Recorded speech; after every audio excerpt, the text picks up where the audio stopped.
impact you, if it's not currently impacting you, what you want to kind of understand about the subprime market, but also here's some of the things that you can learn if you need to enter into the subprime market as an auto buyer.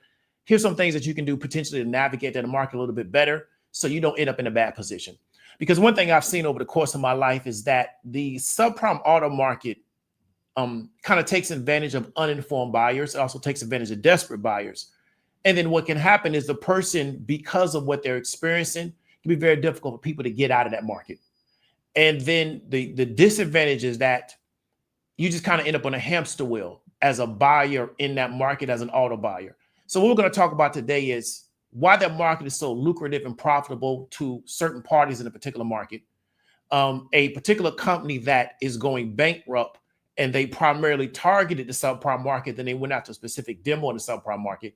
And then the end of the video, what we're going to talk about is some of the things that you can look to do when you go to buy a car that can put you in the best position to where you're not as likely to be taken advantage of. And I don't mean from a negative standpoint. What I mean is that your lack of understanding about how to navigate the market properly will put you at a disadvantage, so you cannot navigate the market properly. That's something that I'm really a proponent of on this particular channel. So we're going to go into a lot of content, a lot of text. We're going to go into some videos. And the goal is for you to leave this particular video with the ability to navigate the market a little bit better, because you're informed, but you also have a call of action. You also have some action steps.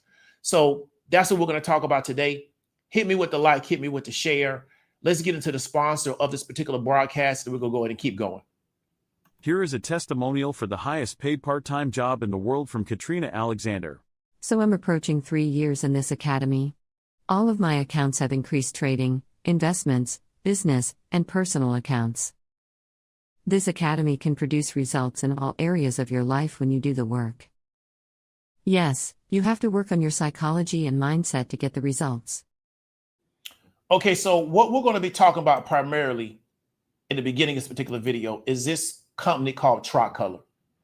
And Tricolor was a auto lender, and they went after a specific part of the market from an economic standpoint, but also from a demographic standpoint.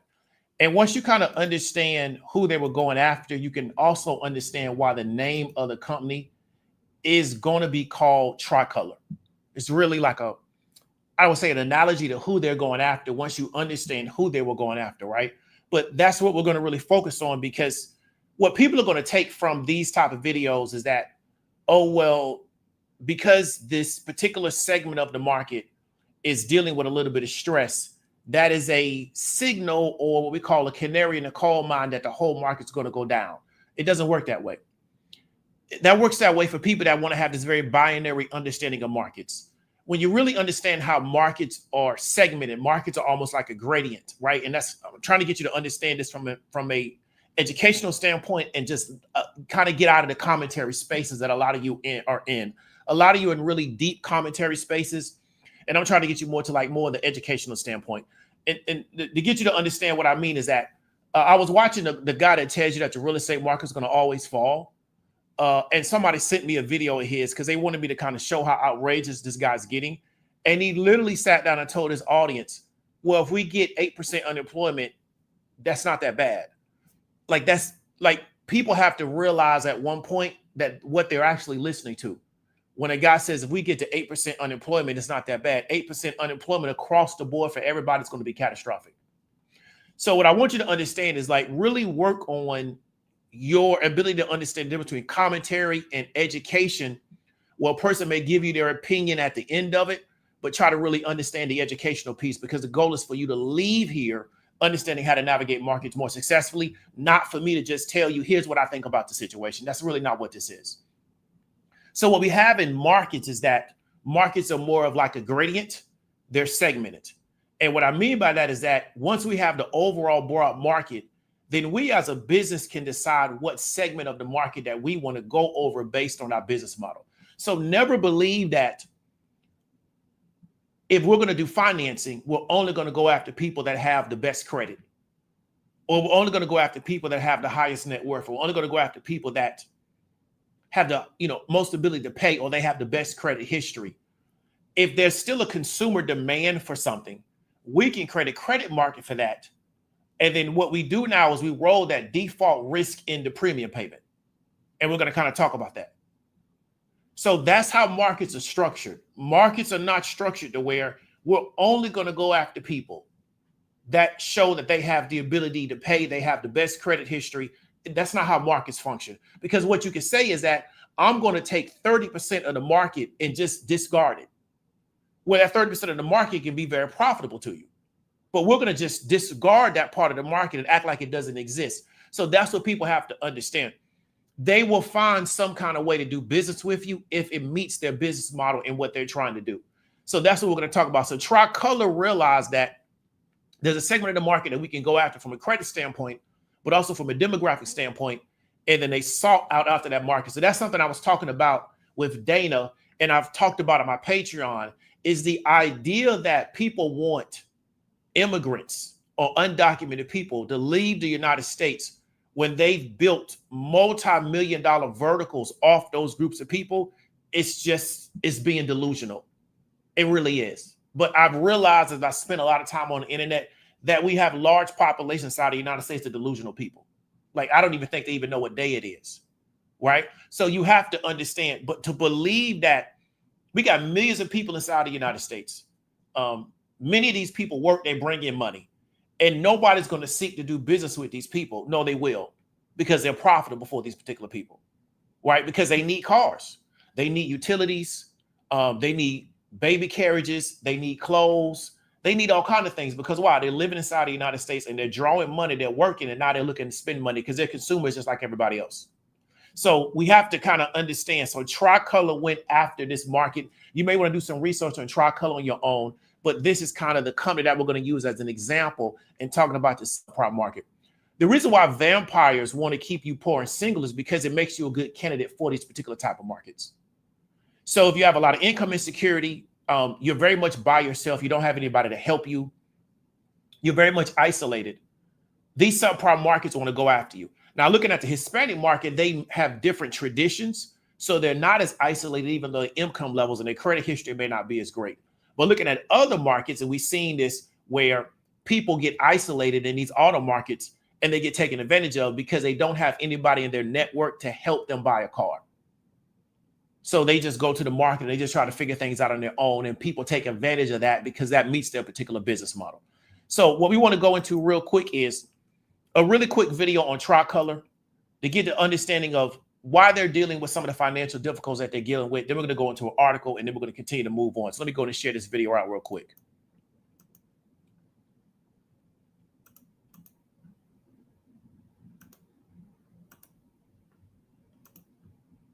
based car dealer and auto lender Tricolor declared bankruptcy. It is also the target of a federal fraud investigation. Customers have questions about their cars and their loans, and we're helping get some answers. Stephen Goen has the details you need to know. I didn't see anything wrong with it. I fell in love with the car immediately. Any problems that I found with it didn't happen until right when I got home. For Dor Goodluck, those problems with Tricolor Auto started last May. That's when he financed his 2022 Altima that he says he was forced to pay well above market value for. Then the car's brakes started to squeak. When I called them to try and get it fixed, they said that it wasn't covered under the warranty. But that was just the start. The issue, now much bigger than worn-out brake pads. Earlier this month, Tricolor filed Chapter 7 bankruptcy, and Goodluck says he didn't find out until he saw our story. When you saw our story and found out this company was bankrupt, what was going through your mind? The first thing that went through my mind is, what's going to happen with my car loan? Like, do I just not have to pay? Like, does it go to another company? For now, Goodluck says he's continuing to make those payments, but he has concerns. Still, for a Tricolor customer, yeah, you still got to pay your car loan. I would encourage anybody to stop paying their car loan just because the company that they got the car through is not going bankrupt. Because what's going to happen is somebody's going to buy that paper from them, right? So somebody's going to buy that book of loans. And the word got out to me late this week is that Carvana is looking to get those loans from Tricolor. And Carvana is a big subprime dealer. They're looking to get those loans from Tricolor. I don't know what particular type of process they got to go through, but they're looking to get them. Yeah, I would not encourage anybody that has a loan from a company and that company's dealing with some type of financial issues, or they've already gone bankrupt, to stop paying their loan, right? I wouldn't encourage that, but everybody gonna move different. For Shariva Shed, the situation is even worse. She says her car was wrongfully repossessed when she took it to get serviced. Now, I have nothing to do with Tricolor. And I don't know where to go, how to go. And today, we brought those concerns to the Better Business Bureau, their webpage on Tricolor showing several complaints and bad reviews. Leah Napoliello is Vice President of Investigations and Public Affairs for the Bureau's Greater Houston office. Should customers continue to make payments? Yes, they should continue to make payments in the event that another finance company comes in and purchases the loan portfolio. What about the customer with the repossession? Are there legal options? She can go to the bankruptcy court since it is a bankruptcy case at this point, and she can file a proof of claim with them, and hopefully she can try to get the car back that way. She says customers can also write to credit reporting agencies to try to get a wrongful repossession cleared from their report. Yeah, so again, a lot of what they're suggesting is a lot of work on people that already are dealing with a lot of stress because they don't have a car.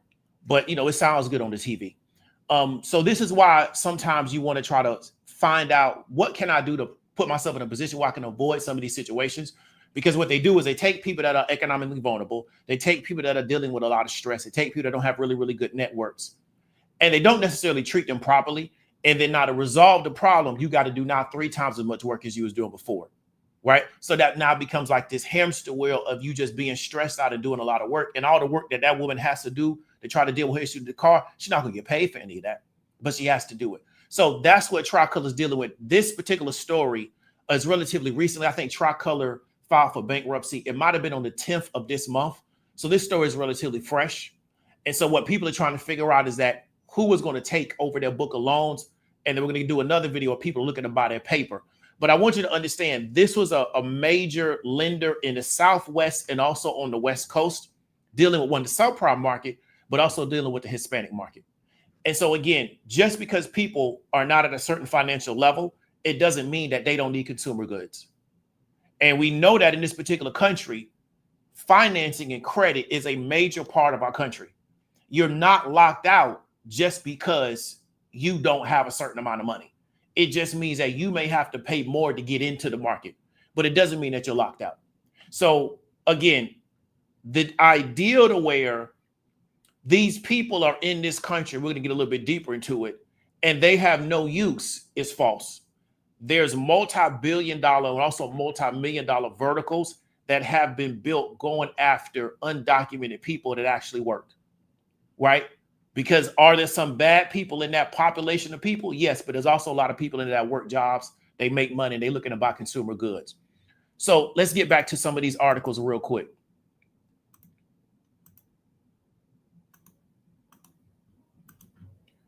So we asked, what is a subprime auto lender? That's what we want to kind of understand.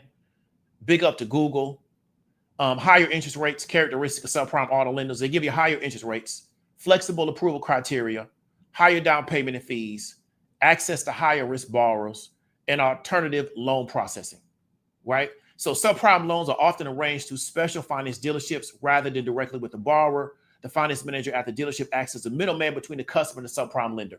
The reason why I don't like these type of setups and I don't deal with them personally is because everybody is taking a hit on the loan. And what I mean a hit, one form we call it a VIG on the loan.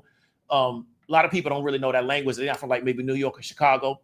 But what happens is a lot of times you go to these, what we call buy here, pay here dealers, is they say, yeah, we'll get you financing. But then what they do is they take points off your loan for them to kind of middleman in the loan.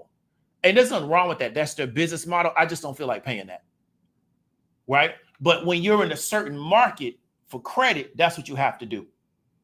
And so if you live in certain cities, you'll know that there's a certain part of the city where we have like lower tier used car dealers. And that's what people often go to if they don't have really, really good credit. They don't have a lot of money to put down payments on. They not necessarily have a long employment history. Some places say all you gotta do is show us 3 months of pay stubs.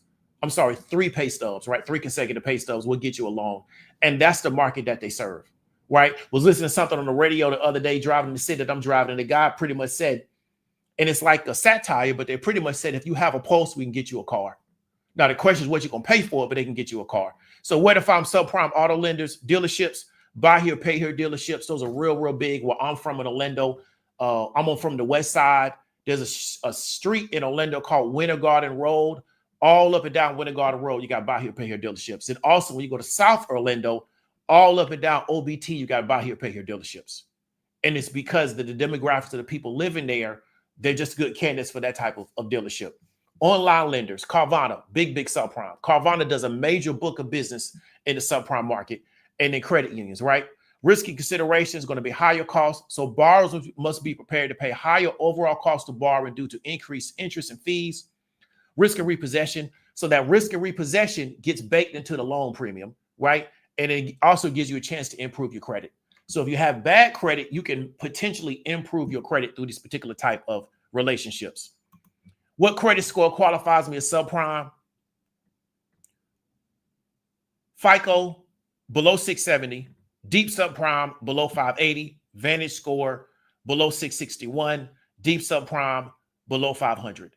Okay, so again, don't ever believe that because you're at a certain credit score, you can't get financing. You can, it's just what you're going to pay for. You can get financed. It's just what you're going to pay for. Somebody somewhere will give you a loan. Somebody is just, what are you going to pay for it? Here's something I want you to realize, and I should have put this in my closing. If you're getting ready to buy a car, you should always go research what is the state limit for car loan interest rate. Your state has a limit for how much they can charge you for interest rate on a car.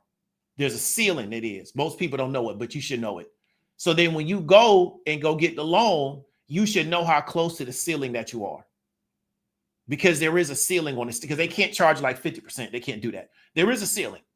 You should know what the ceiling is. So when you go in, you know what they're charging you. How close are you to the ceiling? Okay. But it doesn't matter what your credit score is. They'll create a market for you. The question is, what will you have to pay to engage in that market? But they'll create a market for you, especially if you're willing to pay. Okay, so let's keep going. Next question. Do lenders make more money off subprime borrowers? In principle, subprime lending has the potential to be more profitable for lenders due to significantly higher interest rates and fees. The higher charges are intended to compensate the lender for taking on greater risk at default, as subprime borrowers have lower credit scores or limited credit history. So potential for higher profit, higher interest rates. Subprime borrowers charge higher interest rates than they offer to prime customers. For example, 2018, deep subprime credit card borrowers will charge interest rates over 20%, while superprime borrowers paid around 12%. Higher fees, higher origination fees, late payment fees, prepayment penalties, access to a large market. The subprime market represents a significant portion of the population that may not qualify for prime loans, providing a large pool of potential customers. Increased risk and cost, higher default rates, economic sensitivity, which means that people that are a lot more income insecurity, as the economic situation degrades, they struggle.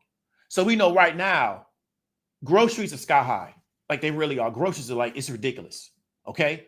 Well, if you're making $5 million a year, you don't notice it. Right. But for even people that are making six figures, they're noticing the fact that groceries are high. Groceries are like really, really high. Right. I don't eat out like that. I can't imagine what it costs to eat out, but like actually buying fresh food is very expensive. So if you're already under a lot of economic stress, you're very sensitive to any change in the economic situation because you're already under stress. That's why, again, it's delusion to say, I want houses to get 40% haircuts on houses, and you currently right now are barely making it. Because what it probably would mean is that we go into a recession to get the haircut, which means that what? Most of y'all ain't gonna make it because you're already barely making it, right? So you have to understand is that when you're under a lot of economic stress in a good economic market, as things get worse, you're going to start doing worse. This is how this thing works. Regulatory costs, right? Then you got collection costs. People in the subprime market have a higher rate of being repossessed, which means what? We now got to go collect from them. So this whole vertical is based on this. I had this book one time I bought, but I lost it. It was about how they would buy the rolls of debt, and these guys in Jersey would collect that debt. And they would buy like 15,000, 20,000 people for pennies on the dollar. They would go try to collect on it, right? So there's a market for subprime. Then there's another market for the subprime people that don't pay to go collect on those subprime people. They just keep spinning off more and more markets, right? Because why? There's money in all of this stuff. Profit equation. It depends on the ability to manage the risk effectively. We see with Tricolor, they didn't manage the risk effectively. That's why they're going through bankruptcy. But don't believe that there's not a business model based around serving these markets, you may be in the market because here's something I know that I've seen in other people's lives. You could owe people money and people will still send you offers to take out debt. And you already owe money because why? They figure if you owe money and you're not paying it, you need money, which means we'll sell you another loan, but we'll just sell you at a higher interest rate. But they just don't send you offers from a personal loan standpoint. If you have great credit, they start sending that stuff to you when you got bad credit because you flagged on their profile of people that they want to do business with. This is how this market works, right? So now what is default risk? And I did videos on this, right? Default risk is the chance that the borrower, such as an individual, company, or government, will fail to make the required payment of the debt obligation, right? Default risk, a key component of credit risk, which broadly covers the risk of any financial loss due to borrower's inability to fulfill their debt obligation. Those can include financial hardship, unexpected expenses, or mismanagement. Factors that assess default risk: credit history, cash flow, collateral, loan size, economic conditions, credit ratings. Okay? Something we talked about on this channel, did a whole video series on default risk and risk, investment risk, things of that nature. If you already have a bad credit history, if you already are perceived as having income insecurity, the bank or whoever's financing your particular credit loan may decide that we need to charge you higher interest to compensate us for the risk. So when I talked about something, risk premium, that's a big thing. Will higher default risk make my credit payments more expensive? Yes. We're going back to lenders charge a higher interest rate or risk premium to compensate for the increased possibility that you will fail to repay your debt. Did a whole PDF based on risk premium, right? You as a consumer, you're the only person that takes on risk and you don't shut the back door when you do it because you don't even know you should do it. No businesses takes on risk and they don't shut their back door, which means that they either, one, they do two things. They often raise the amount of interest that has to be paid. Then they insure against you not paying it. We're not aware of that. So when you go let's move out of the auto space to the unsecured credit line space. You may not be aware that they're going to sell you unsecured credit lines.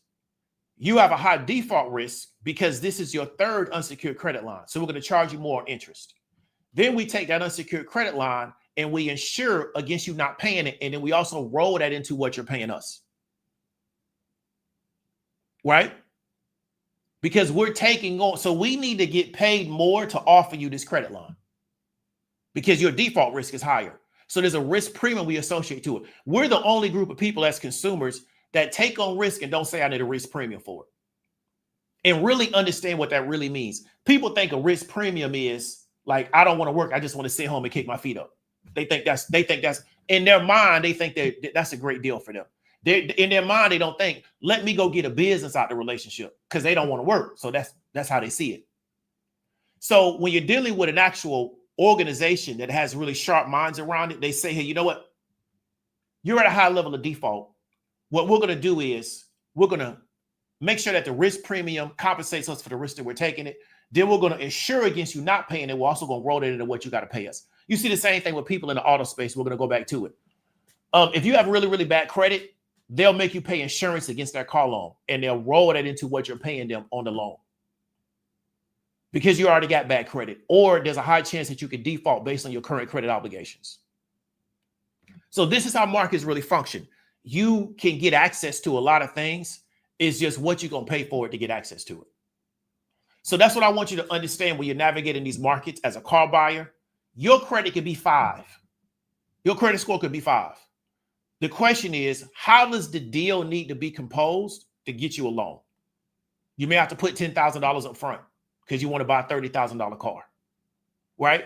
You may have to pay right at the ceiling of interest rate. They may add on insurance against you defaulting because you got such a low credit score, which means you already don't pay your bills.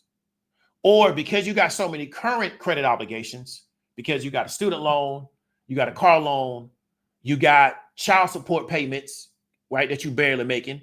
You got a lot of credit lines established and you got a large amount of, what do you call that? What do y'all call when you got $10,000 worth of credit and you got $7,000 you've already used on the credit? You have that type of relationship with your credit lines. We'll sell you a car loan. We're going to sell you right at the state limit. And then we're going to add these other things to ensure you defaulting on the risk.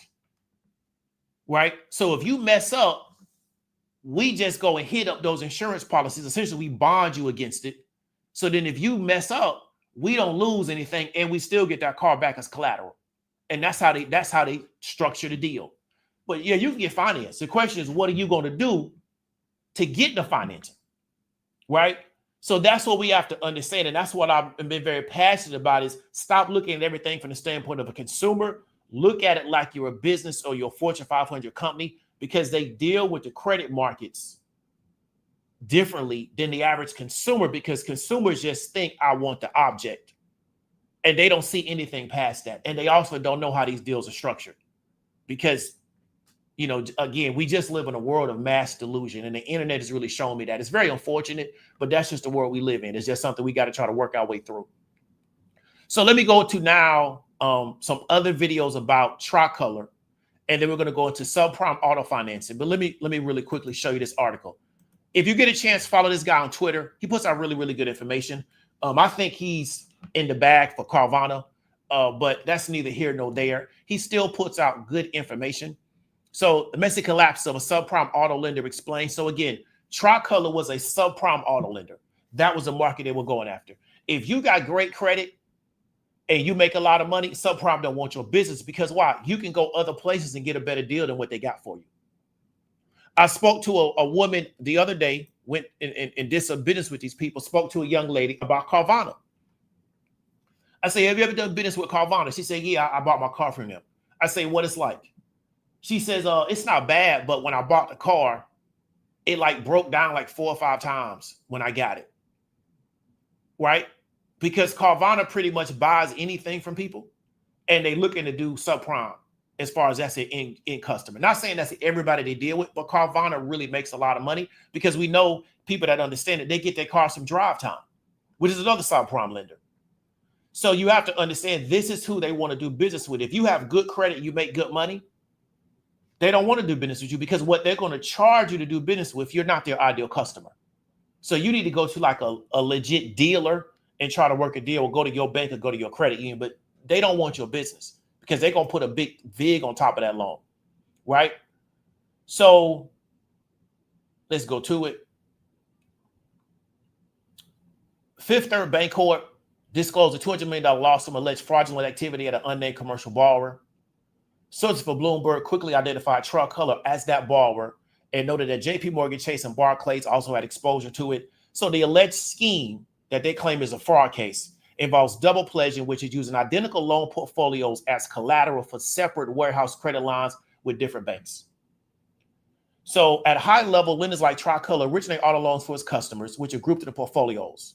So these portfolios can be used as collateral to obtain financing, such as warehouse credit lines, short-term loan banks, provided to finance companies to fund operations. So the double pledging scheme, the lender pledges the same auto loan portfolio to multiple banks as collateral for different credit lines. So each bank believes it has exclusive claim to the portfolio's cash flow value, unaware that other banks have been promised the same assets. So yeah, this is a big deal if this comes out to be true. But we know that the game of auto loans is a game of securitization. So they're generating the loan because the loan book of business generates a yield, which is a cash flow. So then they now can go to somebody else and say, give me some financing or give me a credit line off this cash flow from this book of business that I generated from auto loans. So again, this all comes down to securitization. Can we take this big book of loans and can we sell it to somebody else because it's generating a yield? And because these particular people are subprime, they're going to generate a higher yield in the prime market because we've already baked in the risk that they're not going to pay into what they're paying us. This is how these markets actually work. That's not commentary. That's how they actually are structured. If you want to do more research on it because you don't believe me, go Google asset-backed securities. There's really, really good asset-backed securitization. They're not magazines. They're like databases. You can pay money to them and they'll give you all the newest information on this particular company is offering this group of asset-backed securities, really based on cars. Here's what they're looking to get for it. Whether or not you got a taste for it, you could take a bite on it. You can go into the auction and see, can you take a bite on it? They're doing this all day, every day. And because it's a subprime market, they're going to pay a higher yield in a prime market. Because why? You can charge them more because they got worse credit. Or they're not as aware of what they should be paying for a car because they're undocumented. They really don't know how these systems actually work. Okay, that's how these things work. So let me go into an article from, I don't know if y'all know this guy. His name is Lucky Lopez. He's real big in the car market. He's going to kind of talk about Tricolor a little bit.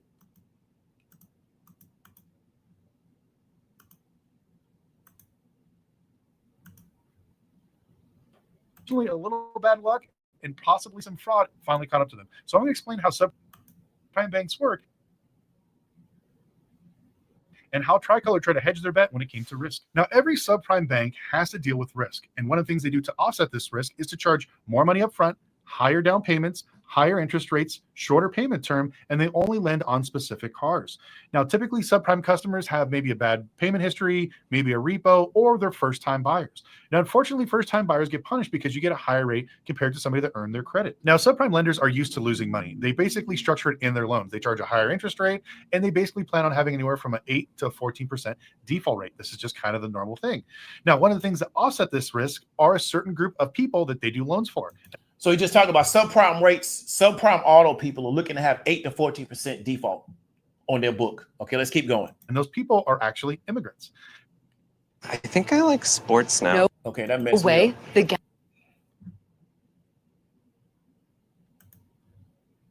Lending money to immigrants. I know this sounds funny, but this is just the way it works, especially when it comes to the Latino community.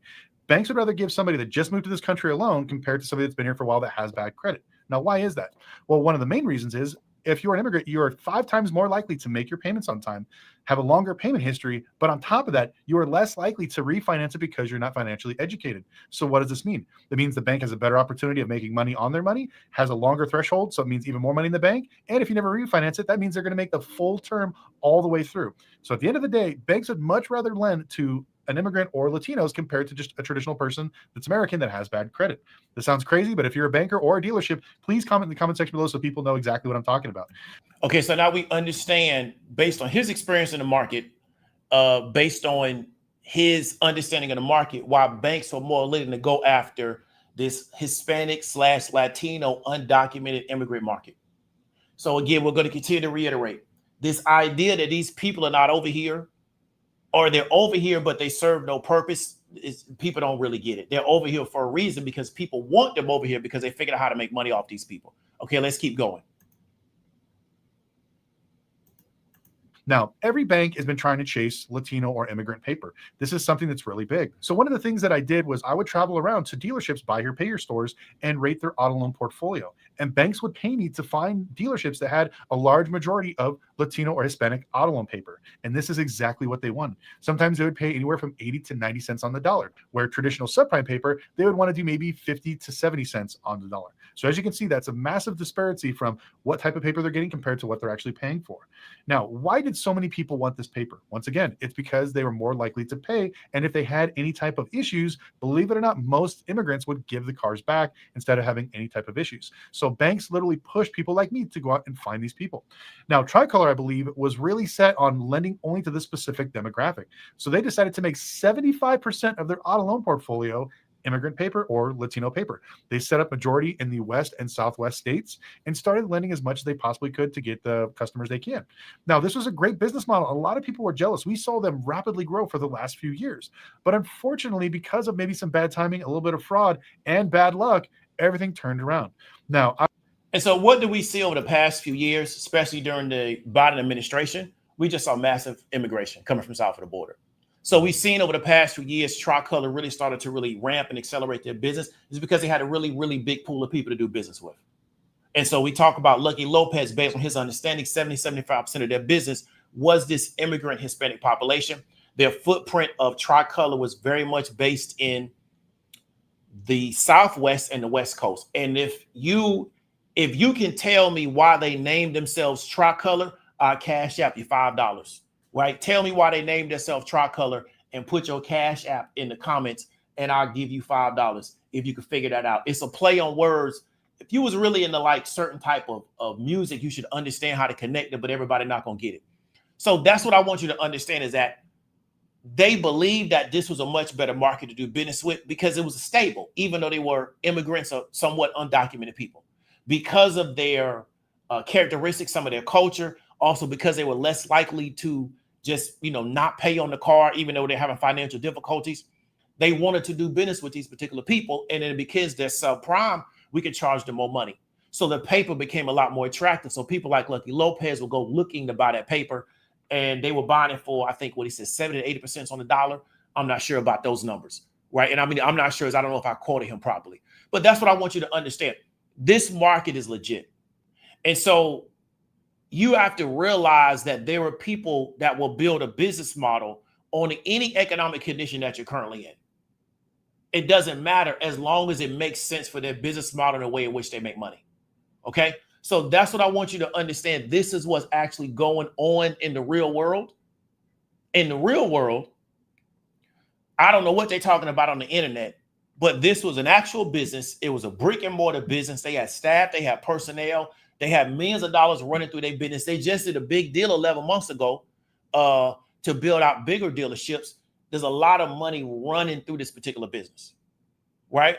So it meant that what they were doing was very profitable. We talked about over the last 4 years, because of the Biden administration, it was a free-for-all to come into this country from south of the border. So they had a big market to do business with. So they really accelerated.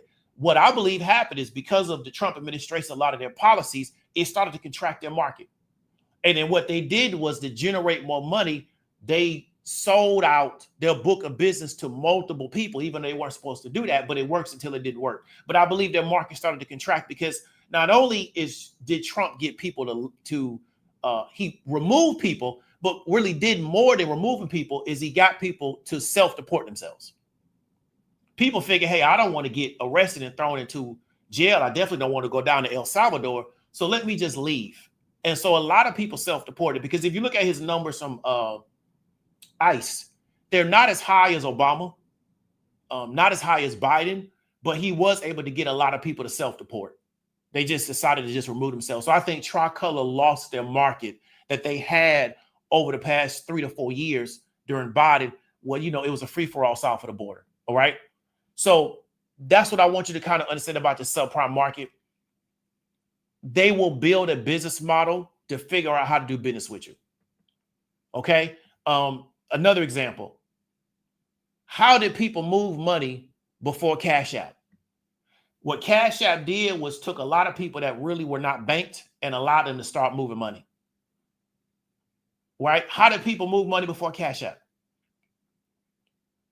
So you have to understand is that smart people will figure out, if I can figure out how to make money off of you, I'm going to do it.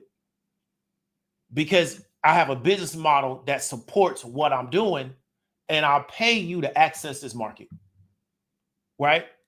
So let's really quickly go into subprime auto financing, what that is, to give you a better understanding. We're going to go into our takeaways, and then we're going to get up on out of here. So let me go here. Uh-oh.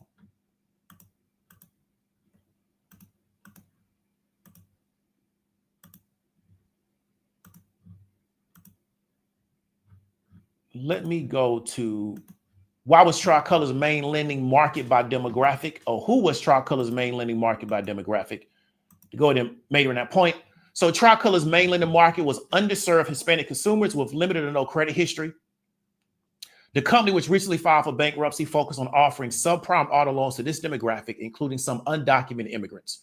So key details about Tricolor's lending market by demographic: target customers. The company was a buy here, pay here retailer and lender that specialized in serving the Hispanic market. Credit profile: many of its customers either had a limited or non-existent credit history. Some had no FICO scores at all. In 2025, the company disclosed that 60% of its borrowers had no credit score. Okay, we'll repeat that. In 2025, the company disclosed that 68% of its borrowers had no credit score. So if you're doing business with people that have no credit score, who do you think they are? With zero credit score. They're not doing business with juveniles, right? They're doing business with grown folks, but they got no credit score. So you have to understand the market that they're going after, okay? Immigrant focus. The company particularly focused on immigrant communities. In 2022, the CEO said that no one else is providing meaningful dollar credit to an illegal immigrant. In 2025, bond deal, the company revealed that over half of its borrowers did not hold a driver's license. Repeat myself. In 2025 bond deal, the company revealed that over half of its borrowers, that's half the people that they do business with, did not even hold a driver's license.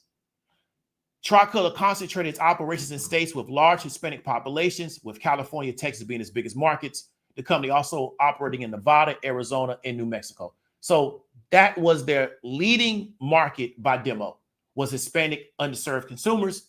I think Lucky Lopez says they want to do about 70% of their business with that particular market.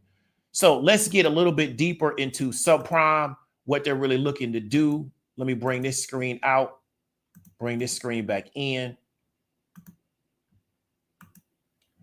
So Earl on Cars is the president of the Florida Automobile Association, which is a bunch of guys that sell autos in the state of Florida. So these Wall Street bankers, hedge funds, they're making a ton of money, billions. About subprime financing. It's basically subprime financing is what is extended to people with less than stellar credit. There are a lot of people out there that just have bad credit, and they have a great difficulty borrowing money, and they take advantage of that. And you have a situation with people with marginal or very poor credit. They can charge exorbitant interest rates, and they do. I mean, 28% is not unheard of. It's fairly common. It's like the charges that you get on your credit card, except it's for a whole lot more money for it's buying a car. People are victimized.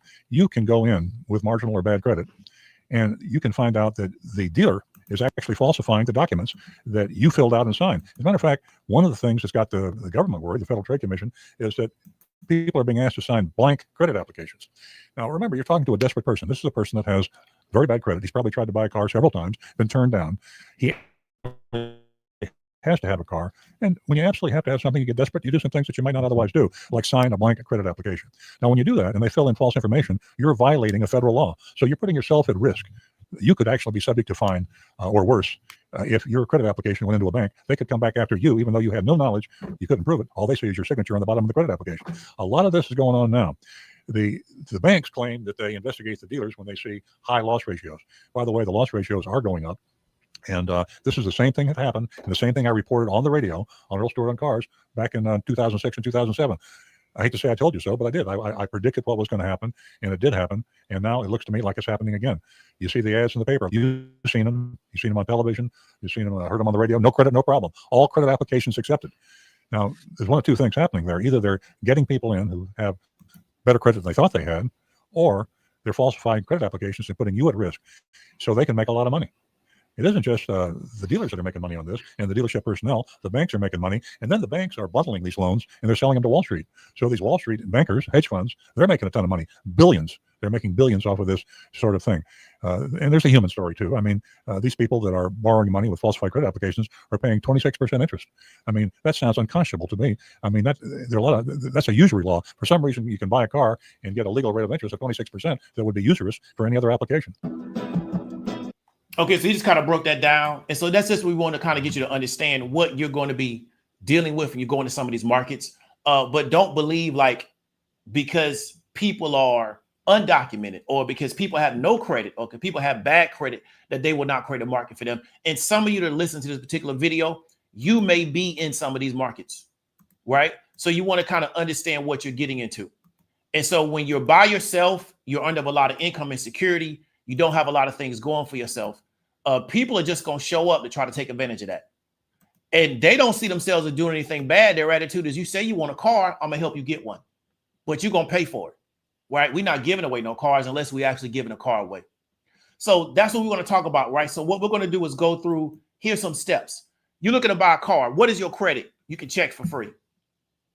Okay, you can figure out what your credit numbers are and what's on your credit report. You can pretty much do that for free. You don't have to pay for that. There's services that are provided to you free of charge. You should do it at least once a year. Know what's on your credit report, right? So that's what I would encourage you to do. These are things that I would do before I ever started looking for a car. This requires work out of you, right? This requires you doing some work, but I would do it. Just know what your credit report is. You can do it once a year, I believe, for free. Next one, can you get financing outside of the car lot? This is where, and we talked about Tricolor. They knew that we're dealing with undocumented people. Many of those people don't even have traditional bank accounts. They don't have relationships with traditional financial institutions, so they don't know that they can go do that. And when we have large segments of a city where there's very little banking in the city, in that segment of the city, there's very little people that have relationships with banks. They don't know that I can go try to figure out how the bank that I do business with, can they get me a better deal on the loan than this car lot? They may not know that, because I grew up and I know parts of Orlando when I was coming up to where people will go cash their checks at the corner stores. They didn't even have a bank account to cash their check at. So they don't know that you can develop relationships with these financial institutions and figure out, can they get you a better deal? So anytime I've bought a car and financed it, I got it financed through my own methods as opposed to showing up at the lot and asking a lot to finance me, because I know that their finance groups going to want to also get paid for the loan too. So that's really, really important. Next one, that to me, that is super important. Always get an outside mechanic check the car before you buy it. The one video we showed earlier with the black gentleman, and he was talking about buying out a Tricolor out of Houston, right? And he was talking about issues with the car. I would never, ever buy anything used, and I have not had somebody that I paid to look at the car. I just purchased a car. I paid my own mechanic to go look at the car. The lot I bought it from told me, we checked it, you know, the little dealer certified, yada, yada, yada. That's cool, but that doesn't mean anything to me. And I'm not saying that they're lying. I'm saying is that I'm going to hire my own person to go check it, because the cost of me hiring that person normally will be less than something catastrophic being wrong with that car. Because once I drive it off the lot, that's my car. I'll pay the money up front. It wasn't like it was $1,000. It was a few $100s to get somebody to go look at that car. So yes, it added on to the cost of the car, but I would rather pay it up front than figure out, 60 days from now that there's a major issue with that car, and now I got to either come out of pocket to pay it, or I just don't have a car anymore. Always get an outside mechanic check the car before you buy it. If you don't do anything else, do that. And many people end up in a bad car deal because they don't do this step right here. And now, because of the internet, you can go literally hire somebody on the internet. When I saw this, I thought about Erica and the middleman to millions, that business model. Because what you can literally do is go on the internet, hire somebody on the internet, give them the information. They'll call the dealer on their own to set up to go look at the car. It don't even involve you anymore. And then they'll email you a PDF report of everything going on with that car. And then you decide from there whether or not you want to buy the car.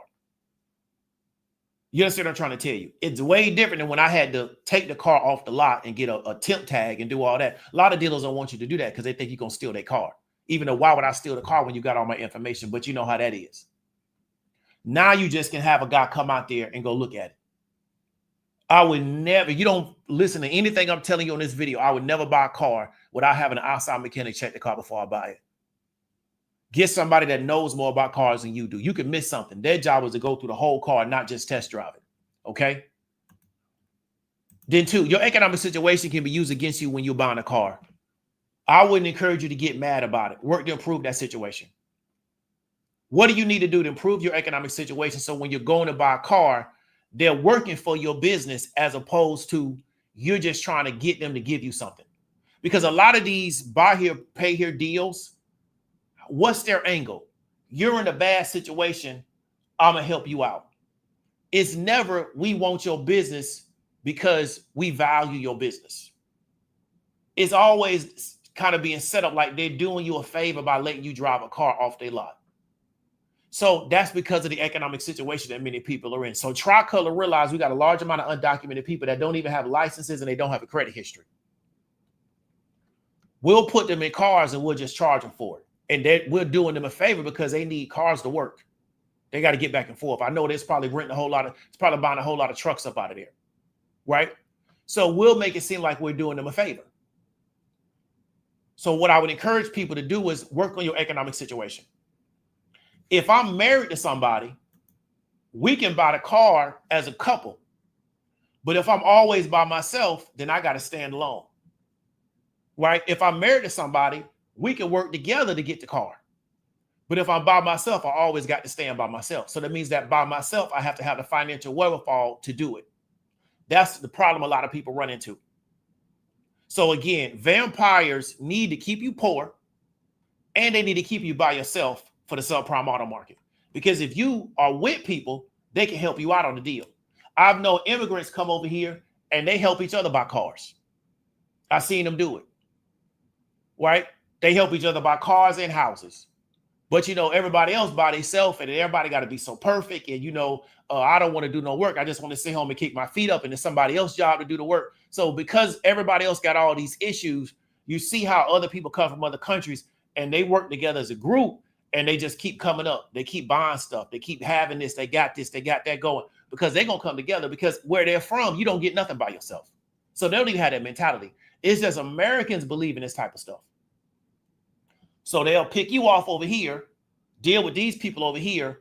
But I'm here to tell you, in 10 years, them same people, they won't be in that same situation. They'll be in a totally different situation. And I see that a lot out here in Georgia. These people in 10 years, they're not going to need to be dealing with none of these subprime auto dealers.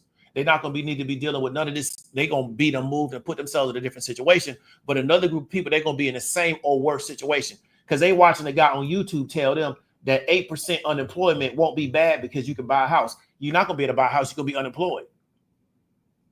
He's telling them that 4 more points of unemployment is not going to really be that bad, because houses are going to go down. But you're not going to be able to buy it because you're going to be unemployed. You're not going to get financed for nothing.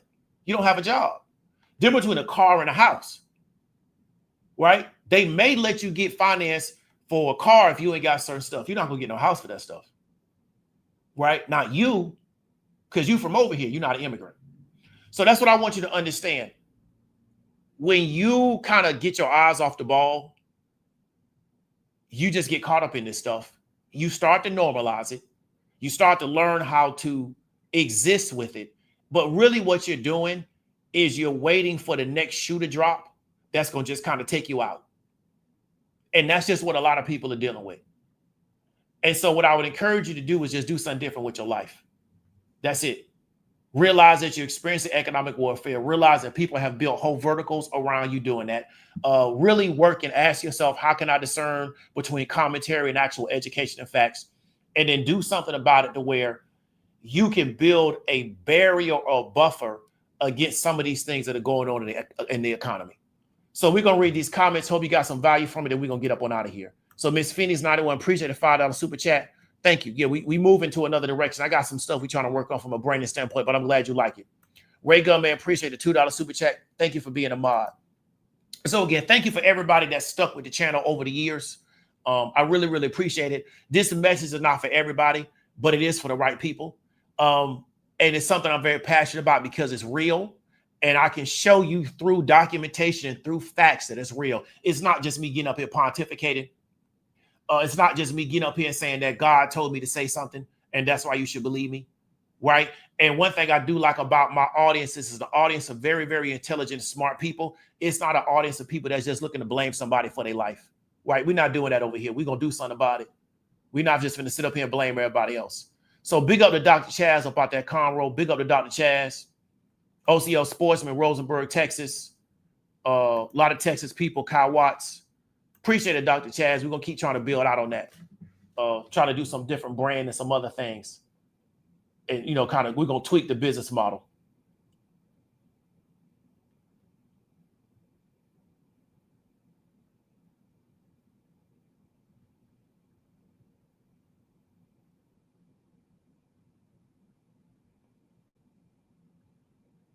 Yeah, Reagan, there should be a ceiling on the interest rate from a state standpoint. I don't think they can charge you like 70% interest on a car. I could be incorrect. I know in Florida there was one, right? So that's what I would do, Ray Gunn, is ask or find out. I know you definitely can reach out to the state. Is there a cap on the interest rate that can be paid on a car in the state that I'm currently living in, right? Because I don't think they can charge you whatever they want to charge you. Maybe they can. I don't know. Maybe they change the rules. You never know with some of these folks. They'll do stuff in the state legislature, at 12 o'clock at night. It won't tell nobody, but it'll be on the books though. Dr. Chad said, my first car note 0%, and I never get another car note. I love cash cars. I feel you. I feel you on that. But Dr. Chad, people got to have the cash. And some people, they not, I would say, they don't really have the skill level to accumulate the cash, right? So they struggle with that. So they just finance everything. But I feel you on that. Yeah, it was utilization. That's what I meant, utilization.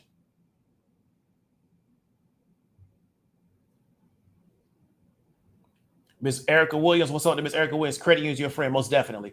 But Miss Erica Williams, I'm with the credit union because of my college. So I'm with my same college credit union. Some credit unions, when I was coming up, you had to like know people to get access to the credit union. It may be different now, but when I was real young, I was a member of the credit union because my mother worked for the county. She worked for the county. She was a county employee. That's how I got into that credit union. It used to be difficult to get into credit unions. Like you had to like apply and they had to say yes to you. I got grandfathered in because my mother worked for the county. So now it could be different, right? But I'm a member of the credit union because I became a member of the credit union when I was in college and I just stayed with them. I never left that bank, right? Have had other bank accounts, but I never left them.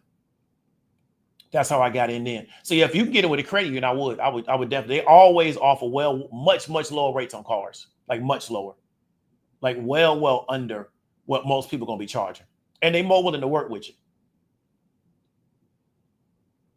So Miss Ty, that's correct. So yeah, send me your Cash App. I Cash App. It's the 3 colors of the Mexican flag, right? So you know who they trying to do business with, right? You know who they trying to do business with. So yeah, they do business with non-Latinos or really non-Mexicans, but we know based on the name of that particular business who they trying to do business with. So big up to Miss Ty with the right answer.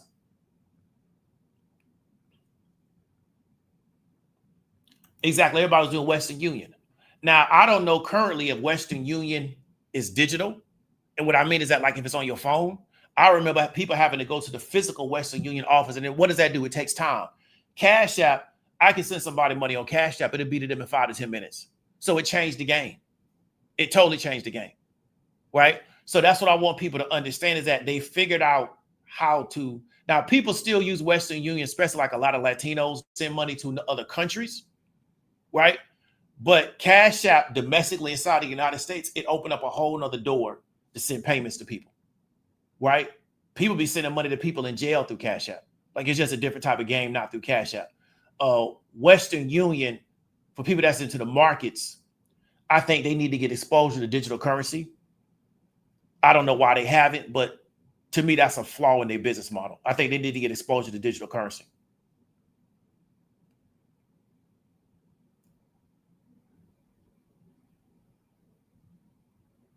Appreciate it, Ms. Brandy Williams. Thank you. Thank you for coming through.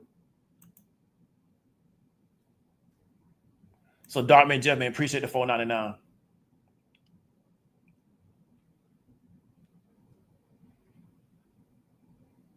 So Navy Federal Credit Union is great for all veterans. I feel you. You know, big up to the Navy Federal Credit Union. Dr. Chad said he talking about Brandy. Just hit me up. We can talk about it. Just hit me up.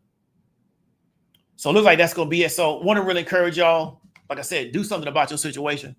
Don't just sit around looking crazy, right? Everybody making money out here for the people that want to get some money.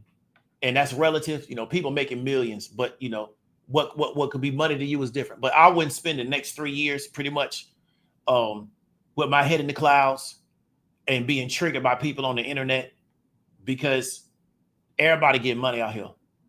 You know what I'm saying? They about to do this deal with China. That's going to bring in even more money because they got to try to get these agriculture markets back open. So Trump gonna cut the deal. Believe that. That deal going to get cut because not these agriculture markets going to be done. They're getting ready to do the TikTok deal, right? So that's what I want you to kind of understand is like a lot of people are moving forward with their situation. They're not getting caught up in a lot of these weird conversations and things of that nature. But as I spend more and more time on the internet, it just is really, that's kind of what people want to do. So big up to everybody in this audience that has continued to come through to get the education / information and allow me to make sure that I can stay consistent in what I'm doing because it's just very unfortunate. And as you get older, you just see more time passing people by and they just doing the same thing they was doing 3-4 years ago. And ain't nothing really changing. And so as opposed to looking at them, I'm doing what I got to do because I'm a big believer is that the change got to come in you and then the world around you will change as opposed to getting on this internet talking about everybody else. So Ms. Erica Williams says, Bosnian immigrants came to St. Louis 10 years ago, not buying apartments together. Most definitely. Let me tell you something, Erica. So I live in Georgia. So anybody that lives in Georgia knows we've had a massive influx of Mexican immigrants into this state, like massive.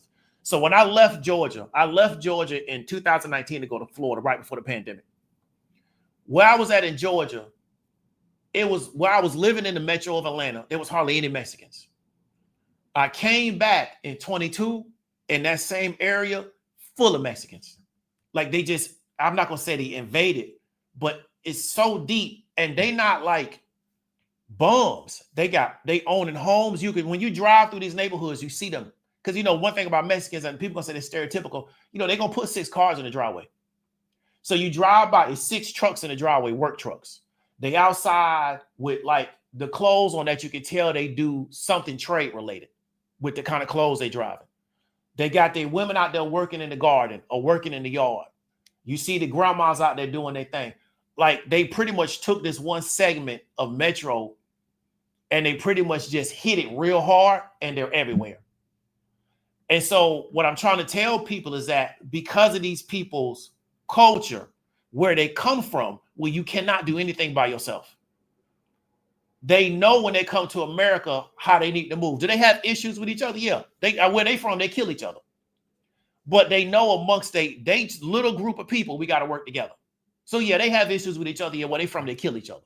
Right? Bosnia, where they from, they kill each other. Chinese people, where they from, they kill each other. But they know amongst our little crew, we got to come together and try to put something together. Right? Same thing with them Ukrainians. Right, in Chicago, they're gonna work together. Now, where they from, they kill each other. But when they come to Chicago, they're gonna try to put something together. If people can really get out of that and stop letting other people who only benefit from them being by themselves separate them all the time, I think they can really change their life. Because America, things is done in groups. It's not done individuals. Now, dude, you got some really, dope individuals doing their thing, yeah. But most of the stuff is done in groups. I have never, since I've lived in Georgia, been out and seen a Mexican by themselves. I think it's illegal for them to do it. I've never been out and seen a Mexican by themselves in Georgia. They hit my gym real hard. They always be at least with one more. They be the buddy system or greater. That's a fact. When I be in my gym, they work out. It be the buddy system. It be one dude I see. He's in a wheelchair. He be by himself. That's it. The girls come in, 2 or more. The dudes come in, 2 or more. The mother will come in with both her kids. You go to the grocery stores. It'd be the man in there with his wife and kids. It'd be 2 dudes, and you could tell they do like the trades, and they come in and do their grocery shopping together because they live together, right? Never by themselves. Same thing with the Indian people. Because in India, it's not safe for women. So women don't be out by themselves. So I've never seen an Indian woman by herself. Never. Because where they from, it's not safe for a woman to be by herself. So Indian women, they'll be walking around where I live at, be in groups of 2 or more. Go grocery shopping, be an Indian man in there with the grandmother and his wife. 2 Indian dudes will come in. So you do see sometimes if you go like to Midtown, by the colleges, you may see some Indian individuals because they coming back from school. But the old school Indians and the ones that's family oriented, living out in the neighborhoods, you go out to Alpharetta, you're going to see the same thing. They be with a group. And they've taken big segments of Alpharetta, the Indian people, as a group of people. They taking big segments. I used to live in Stafford/Sugarland. The Indians out there deep. They deep out there. And they in all areas, they professional all the way down to working at Walmart. You see them all, right? And they move the same thing with them Asians. So that's what I'm trying to tell you. Like, one thing that I just think is very unfortunate is that so many, and I'm not here to stereotype Black people by no stretch of the imagination, but I think so many Black people, because of our trauma inside this country, have bought into this idea that, one, I'm perfect, everybody else is flawed, and I can do better by myself. That I just think that's such a bad program. And then they go look out for content to support that. And they get programmed to think that's how it's going to work. It ain't going to work that way. It's just not. Like, that's not how this works. But they think that, and they going to lose because one person can't beat 5 people. Like, it don't work that way. So I've seen this over and over and over and over again from different groups of people. I seen it when I moved back to Orlando. The Brazilians was doing their thing. The Hispanics already was out there doing their thing. We seen the Cubans. I've seen it, and we've seen it now in Georgia with these Latinos, because I can tell who them cartel wives is where I work out at, because they all got BBLs. That's some cartel wives. Because Mexican chicks don't even have bodies like that. Right? But that's what's going on out here. But it's deep. Where I'm at, it's deep. These Mexicans out here, like, they deep. They not deep like little, they deep. And so it's just gonna be a matter of time before they're gonna start dictating how things go out here. But it is what it is. That's what people want it. While people arguing over who gonna get the plate first, and 50-50, and I'm a man and I tell women every man are bad, but I'm the only good dude, and that's how I make all the money. Like, this stuff is real weird, but that's what people want to get involved in. God bless them, man. I hope it work out for them. But yeah, people gonna keep moving. So we're gonna keep seeing the same thing. So big up to them Bosnians. They finally got their little act together after they tore their country up. And big up to North St. Louis. If they can improve North St. Louis, it'll be a blessing, because North St. Louis been bad forever. That's where Sexy Red from. That's a really, really bad area. So if they can improve it, big up to them, because North St. Louis been bad forever. I'm talking about probably before I was even born.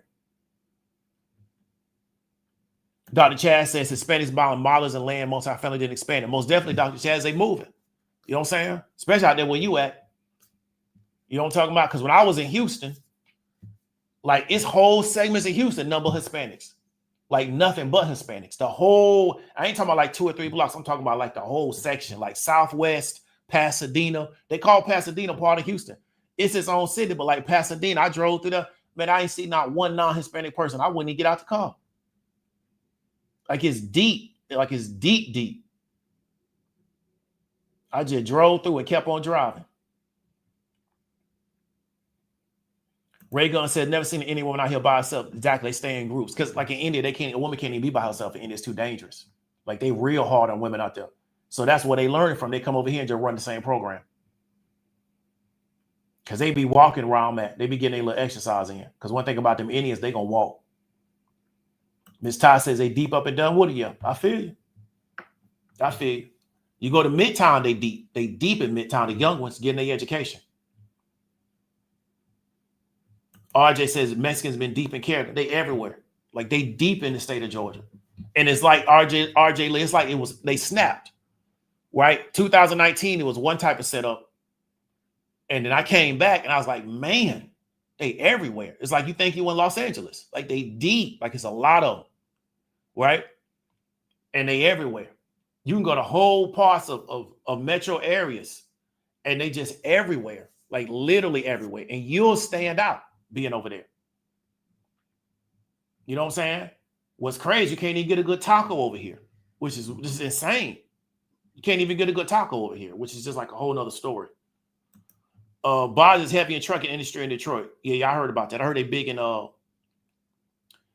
trucking in Chicago from some people I know. Right? The dude that did my Uber, he was Ukrainian when I went to Chicago. And he was doing his thing. So yeah, so when we have people that come from countries where you don't have any kind of support structures, it's very much family oriented from my experience. I've seen that with West Indian people. I've seen it with Latinos. I've seen it with Asians because they're from countries where so they don't have time to play a lot of games that Americans want to play because they know ain't nobody coming to help them. You know, my Haitian people, they don't have that. So they just build their situation and they just work as a group. Do they have issues with other? Yeah, Haitians kill each other every day, right? But they get over here and they realize we got to kind of move with each other, right? The ones that we moving with to try to have something because, you know, we don't expect a support system to be put up under us. And so that's how they move because that's how they move over there. They clicked up in Haiti. So they just click up when they get over here. Again, I'm not talking about they all get along, but they're going to click up and they're going to try to put something, right? Because before I left to move to Houston, like 2 or 3 days before, I was with some of my Haitian people. They was opening up an assisted living facility in Winter Park, Florida. And it was my homeboy and his wife that came out of medical in California was opening it up. And I was in a house full of number of Haitian people. I was probably the only, it was some white people there too, but I was the only Black American in that house. And they just gonna move as a clique. That's how I go. And Haitians kill each other every day in Haiti. So that's gonna be it, man. I want y'all to stay safe, stay encouraged. Talk to y'all later, man. Be easy.